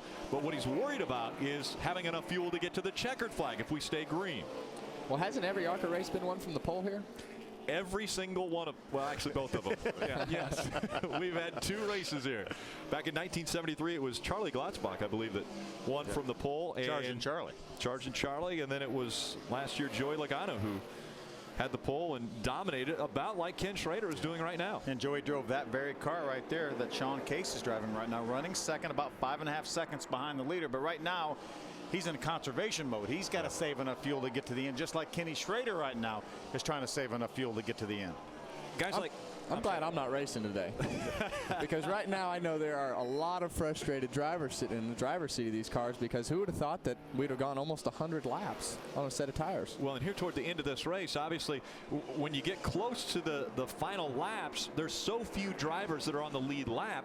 I would think that even with a handful of laps, you'd want to come down and get fresh tires. Oh, they're coming down for tires regardless if there's 2 laps to go or 10 laps to go. They're coming to get tires regardless. And right now the pace is 2.5 seconds off their fastest lap. Kenny Schrader right now just ran about 2.5 seconds slower than what he had run for his fastest lap of the race. Right behind Craig Gose, who's about to go a lap down in that 81. Craig's running 7th right now, so that will leave us with only 6 cars on the lead lap. You can see right there 2.4 seconds slower on his last lap than he was on his fastest lap. 17 laps of racing remaining. Ken Schrader looking for his first ever win here at Rockingham. If it goes green, anybody want to make a bet how many cars run out of gas? Well, I tell you what, Ken Schrader doesn't want to run out of gas. He's had 39 Cup starts at this racetrack, but his best finish has been second. That was back in 1991. A little side-by-side racing there. That's Matt Merrill. He's running fourth right now. That's Ricky Carmichael. Ricky has fallen back to the 12th position. He is now 1 lap down, and probably right now not having any fun, Kevin. No, this right now is not fun for him at all. His car started to run loose, and when you start to run loose here, you're going to be really, really loose when you run this long. So he's just kind of pedaling the thing as best he can. There's Matt. Great run so far. Yeah, just to be on the lead lap right now, I think is pretty impressive. Brian Silas is 6th. He's still on the lead lap, but he's 22.8 seconds behind our race leader, and they're turning laps around here at about 27.5 seconds. So it's only a matter of time for him before he gets a lap down as well, if we stay green. And I don't think anybody probably really knows exactly how far they can run on fuel, because I don't think anybody ever would have thought that it would have come down to a fuel mileage finish here. Probably never even got a fuel mileage check other than during the race today. And the thing is, you know, we've run about 50 laps 2 different times, and that's when the guys have pitted. Well, they're running a lot slower after that 50 lap mark, so they're going to actually get better fuel mileage. So even though their mileage at 50 laps shows that they're going to be really close, they should get better fuel mileage if you amortize that out over 90 laps, because when you slow down, you're not on the throttle as much, not using as much fuel. That's what they're hoping. It sounds good. It sounds good. And we predicted at the beginning of this race, we said the fuel window would be anywhere from 85 to 95 laps. Well, if that holds true, the guys that are closer to 85, they're going to run out. They're not going to make it. The guys who are closer to 95, they will make it by maybe a lap or two. So it's going to be that close if we continue to stay green. We've got a slower car on the racetrack right now, actually on the apron. So that's Grant Ingfinger. It's a little early for him to be running out of gas, but he's obviously has an engine shut off here. And it doesn't look like any damage to the race car, so we might be seeing our first car running out of gas. And that's with 12 laps to go. Yeah, that's really early. That's just barely 80 laps on that fuel right there. I'm sure a lot of crews and crew chiefs are watching that 09 go by saying, okay, is it running? Is it missing? What's happening with that 09? Continued battle for third. Right now, Sheltra holds it. Matt Merrill in the 32 closing in, though.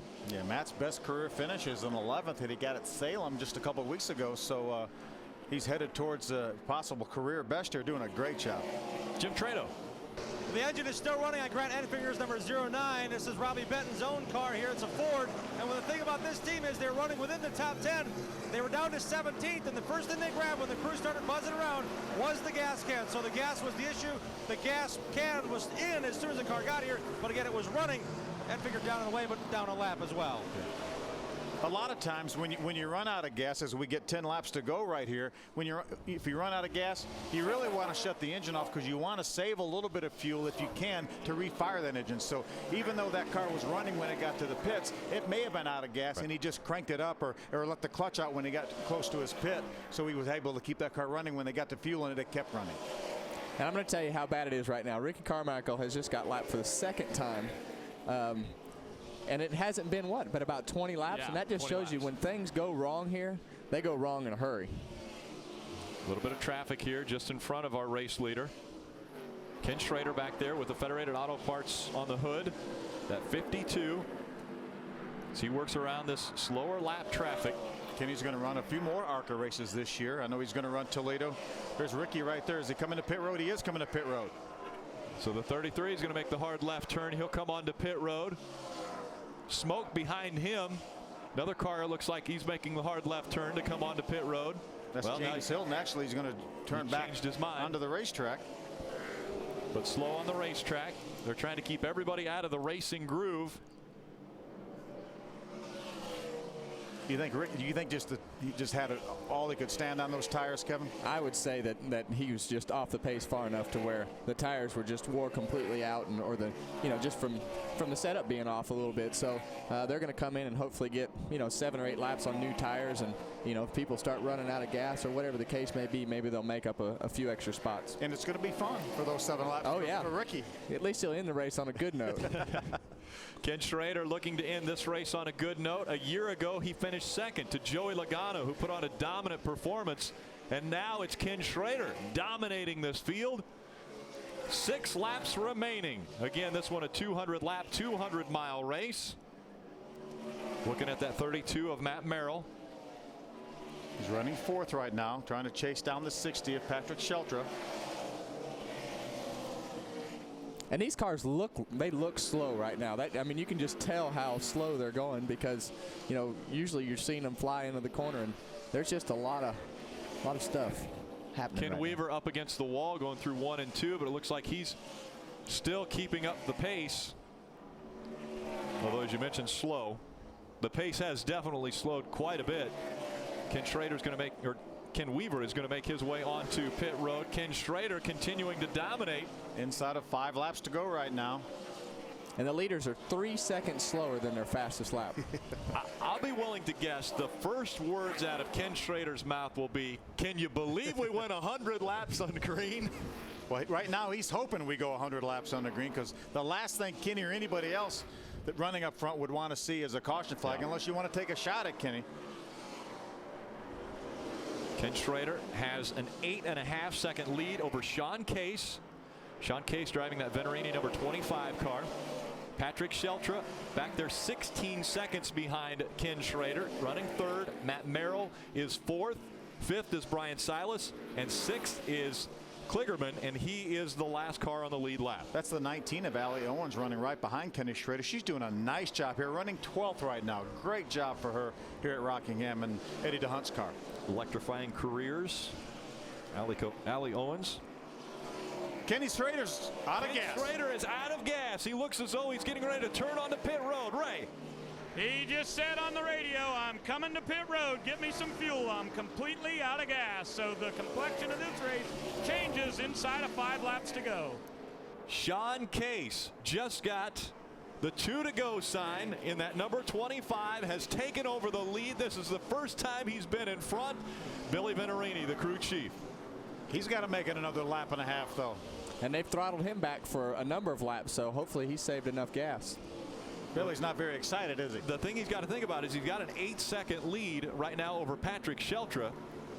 So if he backs off that gas, white flag, 1 mile to go here at the Rock. Can he make it? That's the big question right now. The 25 has a big lead over Patrick Sheltra in the 60. It's 7.8 seconds is the difference. And the 25 is not slowing down the backstretch. Sean Caisse looking for his first ARCA RE/MAX Series win, and it's going to come at the Rock today. Coming out of turn number 3, the 25 looks like it will go to victory lane again, this time with Sean Caisse behind the wheel. How about that? You never know these things now until it's over. Patrick Sheltra is going to end up with a 2nd place finish. Matt Merrill, great run, career best 3rd place finish. Brian Silas comes home 4th. Unbelievable run. Another career best finish for Brian Silas. And Parker Kligerman with another top 5. 5 races, 5 times in the top 10 for Parker Kligerman in his career. Sean Caisse has got to be excited about this one. Window net goes down. The team already celebrating on pit road. Didn't like his qualifying run. He came out of turn 4, got a little loose, was disappointed he didn't get the pole. And by the way, this is the first time the pole winner has not won here in the ARCA RE/MAX Series. And how about that good fuel mileage for that PME engine right there, Kevin? Yeah, and I tell you, it's hard to understand. Schrader was so far out there. Why didn't they back him off a little bit and try to save a little fuel? Because that's what saved the 25 probably from running out of gas. Let's go down to pit road once again. Jim Trado. Well, we caught up with a running Billy Venerini, or maybe it was leaping. I don't think he used any steps to get off that box, Billy. Very exciting, very great return here at Rockingham. Very satisfying, I imagine, with your call about saving that fuel. About 30 to go, I was like, we never go full fuel run here. And I was like, wait a minute, we might. So I started looking, and I just told him conserve. I told him he had 10 seconds on the 3rd place car. I said half throttle it from here on. Kenny was strong today, and sure, it's frustrating to get beat when he had the best car, but I'll take it. I finished 2nd at Daytona with the best car. In terms of this young driver, you're throttling him back. He asked permission, can I do a burnout? I mean, you guys work well together, but obviously you're the one that's really making these things happen. Oh, I don't want to take all the credit. My guys are phenomenal. Sean Caisse is a wonderful race car driver. I am just so blessed to have the talent I do to work around guys in the shop, the guys that hold the wheel. It's very, very flattering. I love it. You had mentioned you were a driver. How satisfying is it to win as a crew chief now for the second time at the Rock? I have more fun doing this than I did driving. I just love what I do. I love seeing these young kids, how much ambition they have, and then just working our butt off to give them their dreams, and I love it, and that's what our program's about. A big part of the ARCA family as well. Billy's dad, Bill, does the tires. Mom, Kathy, keeps track of the scoring, guys. We'll send it back upstairs. A family organization, and Sean Caisse has just joined the family of winners in the ARCA Re Series. We thought it was going to be Ken Schrader. He was pulling away, and then the fuel runs out. Speed's coverage of the ARCA Re Series is brought to you by RE/MAX. Outstanding agents, outstanding results. And by ARCA Nation. Get in, get on at arcaracing.com. Sean Caisse out of New Hampshire started this race in the 6th position and ends up in victory lane after 200 laps and 200 miles in the Carolina 200 from Rockingham Speedway. Again, it looked as though Ken Schrader was going to have the easy win as he had a 4.5-second lead over Sean Caisse and then ran out of fuel, had to make his way onto pit road to fill up. And this right here is Sean Caisse winning his first ever ARCA Re Series race. He still has enough fuel in it to do donuts and drive to victory lane. Let's go to victory lane and Jim Schrader. As Sean Caisse has already gotten the car sprayed down, now it's his turn to get some cheer wine bath here at Rockingham. Sean Caisse close last year, leading laps late in the going. He should have had maybe 2 or 3 victories with another team last year. His first union with the Venarini Motorsports ends up in victory lane. We've already heard from the crew chief, Billy Venarini, so much a fabric of this series. Bill Venarini, 1984 series champion. Caisse now congratulated by both father and son Venarini. We're going to sneak on in here, talk to Sean as well. And it's an amazing day for these guys. Sean Caisse so hungry. When he lost the Andy Santerre rider, parted ways, he had $85 in his checkbook, looking for a chance, and it's paid off here in victory lane in the ARCA Re Series. Sean, take us through when they said, you might want to slow down. We got some fuel to save here. I tell you what, our car was loose all day. We missed it a little bit. Kenny Schrader had such a good race car, but my hats are off to my guys. They did a great job in pit road, especially my fuel guy getting everything in there. I got to thank PME Engines, giving me an awesome engine. And Texas Corral for coming on board for this race. I'm really excited for all my guys. First time on board with these guys, and they won last year, so we backed it up. Sean, you were fast at points in the race. The rain may have been coming around halfway. You pushed the issue with Schrader. How much did that hurt or help your efforts knowing what you had, getting close to him under that long green? It actually hurt me a little bit. I got a little antsy. A little dirt tracking. I mean, we were good for 4 or 5 laps. The car was tight enough, and it just started freeing up as we were going. So I just can't say enough. You know, I've been coming down to the shop and getting to know all the guys, and Venarini Motorsports is such a great deal for development drivers, and hopefully this is a good step for my future. Will we see you again in this Venarini Motorsports ride? I hope so. My crew chief says yes, so that's a good thing. I got to thank Northtown Automotive. They came on board with us too, and you know, with the economy being tough right now, it's just really hard to put these deals together. So thank you so much for everyone out there, and if anyone wants to jump on board, this is what it's like, baby. Victory lane, woo! Yeah! Guys, this is what it's like, victory lane, and then the bath, the shower coming right after. Let's take a look at the unofficial results. Sean Caisse, again, grabbing his first ever ARCA Re Series win here at the Rock. A lot of guys with best career finishes. Matt Merrill, Brian Silas, Craig Gose. Ryan Crane in his first ever start gets a top 10 finish. Disappointing, I'm sure, for Ken Schrader. We saw him finish a lap down, but still in the top 10. There's Frank Kimmel, 9-time champion, in 11th spot. On back through the field, you see drivers quite a few laps down. Ken Weaver had troubles early on and late getting into the wall with just a handful of laps to go. But again, it was the long green flag run that I think surprised everyone here to go from a lap 110 to the end.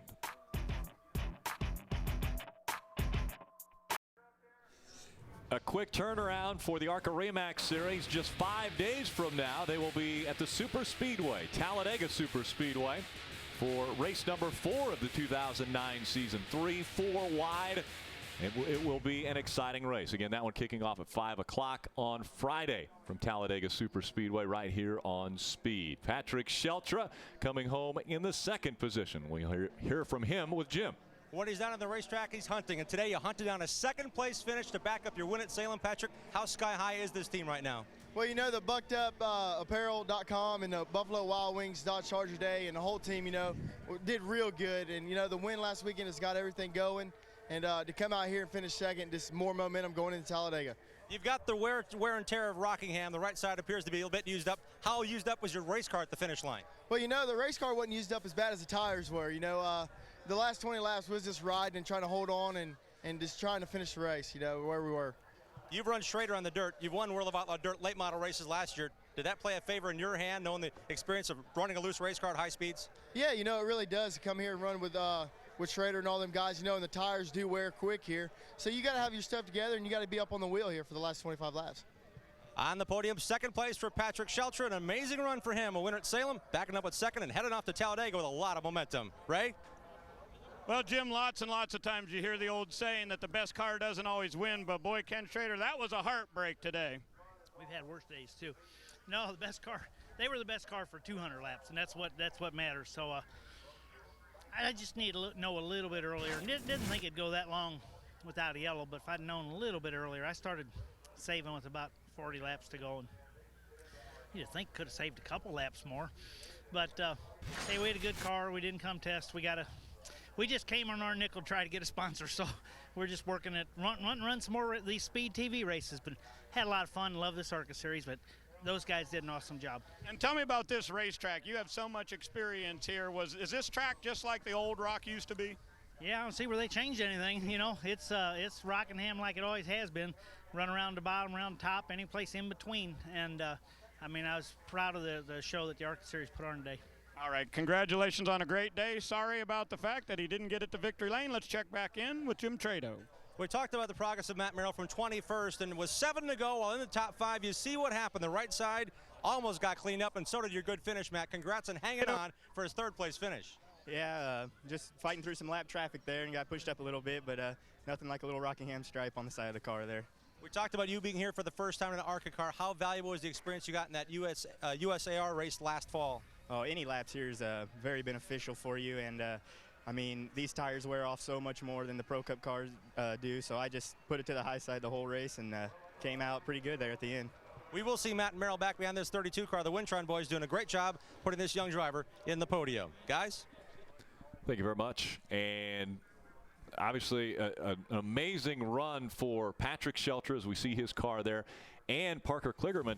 Those two guys, it looks like, may leapfrog Justin Lofton. Here we look at the point standings. Sheltra with a 5-point lead now over Parker Kligerman, and Justin Lofton just 50 points back in third. Yeah, we've got a great battle going on here, and I think this is a battle you're going to see throughout the end of the year. If Parker Kligerman can run the entire series, I think he's going to be a threat. We know Patrick Sheltra, Justin Lofton, and Frank Kimmel are going to do that, as well as Craig Ghost. So this could be another great battle when we get towards the end of 2009. Yeah, you see Kimmel sitting back there in fourth, and we were talking a minute ago, there's a couple dirt races, a couple super speedway races. The diversity in this series is just fun to watch. You know, I think it says a lot about this series too, that we had a 90-lap green flag run at the end of this series here. I mean, that is a lot of laps, especially as old and slick as these tires get and as much grip as they lose. But I think it really says something about the talent of those drivers to be able to make a 90-lap green flag run. And Ken Schrader pointed that out in his conversation with Ray. He was really proud of the ARCA Remix series. I mean, it was impressive. You talk about how difficult it is to drive a race car when the tires go off on these things, and these guys put 95 laps on these tires to finish this race. Yeah, I mean, you walk up and down pit road as I did before I came up here, and you can see that the quality of cars is there, and there's obviously quality drivers, and there's a lot of young kids trying to cut their teeth, and they all did a great job today. I mean, you saw a few of them get scraped up and beat up a little bit, but for the most part, everybody kept rolling. What would you give your driver as far as a grade? I think he did fine. I think obviously we need to make the car a little bit better, but it's good for him to go through those frustrations. That's Ricky Carmichael. Thank you for joining us here on Speed. It is going to be the first win for Sean Caisse as he grabs the checkered flag from Rockingham.